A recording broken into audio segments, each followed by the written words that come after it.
Question they ask: how do you stay ahead? How do you keep like? I don't know if we'll stay ahead. Maybe we won't stay ahead. I don't. I just think about how we can improve the experience for the owner of the car. How can we make it the most fun, the most functional?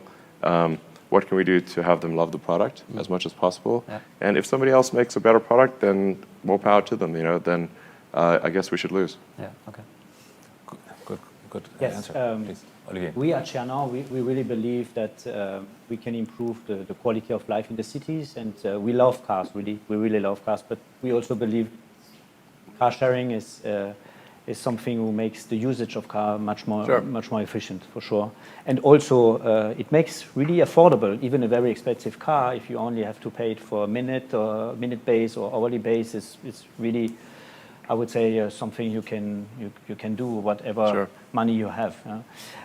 What would be very interesting for us, because we always try to look into the future, also in our business, very important, and to innovate what we do in the mobility area is how do you see mobility in 20 years, especially in urban areas? And maybe you have the one or other ideas who would also help us to further develop our product.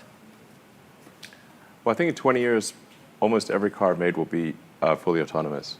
And almost every car made will be electric.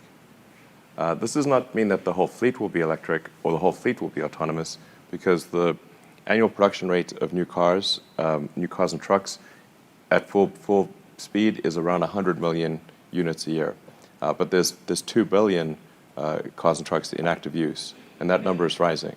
So that's basically, it takes 20 years from the point at which 100% of all vehicle production is electric. It's still 20 years from that point before the fleet is fully electric. So I think people sometimes, you know it of course, but sometimes people don't realize, like, you can't just, it's not like phones. You can't just replace all the cars and trucks overnight. No. Only the new vehicle production is only 5% the size of the fleet. And as it is right now, only a couple of percent of new car production is electric, and at least right now, no new car production is fully autonomous. But 20 years from now, probably essentially 100% electric, essentially 100% fully autonomous. And even in the urban area, where I would say the challenge is the highest concerning autonomous. No problem. No problem in 20 years. 20 years? My God, you've not. I hope civilization is around in 20 years. I count that as a win. Yeah. Okay. Great. Yeah. Great. Thank you, Markus Essing. Yeah. Philip Morris. Alan, we have been formulating a quite, I think, ambitious, not very humble vision to lead the way into a smoke-free future, which is, I think, pretty bold. Your vision, I think, what I learned is goes also beyond electric cars. It considers the transition to renewable energy, which I find super inspiring and the most important thing to me, also to my kids. Yeah. What do you think is needed? On the one hand, do we look at the, let's say, green energy options that we know today, like sun and wind, and is it decentralized, or would you build such an inspiring plant as we have seen today in a place where there's a lot of sun or wind? Or do you even look at totally new energy sources that go beyond that?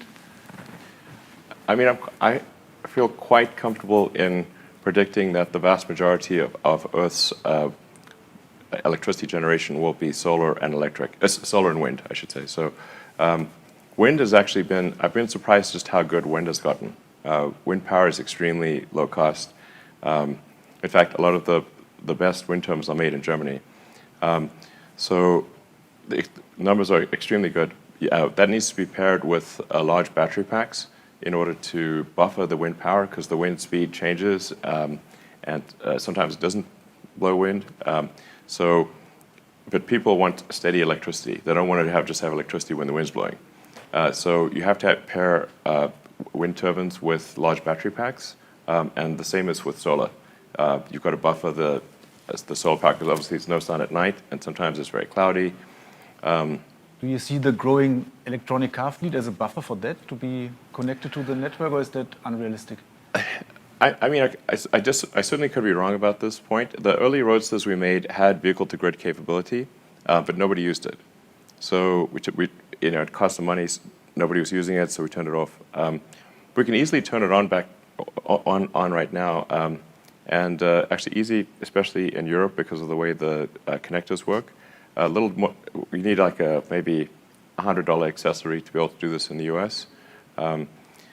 but I really think people want to have a home-based battery. Like I think the future that I see most likely is solar on the roof. So either where the roof itself, this roof tiles itself are solar generating, or solar panels retrofit on an existing roof, combined with a local battery. We have a product called the Powerwall.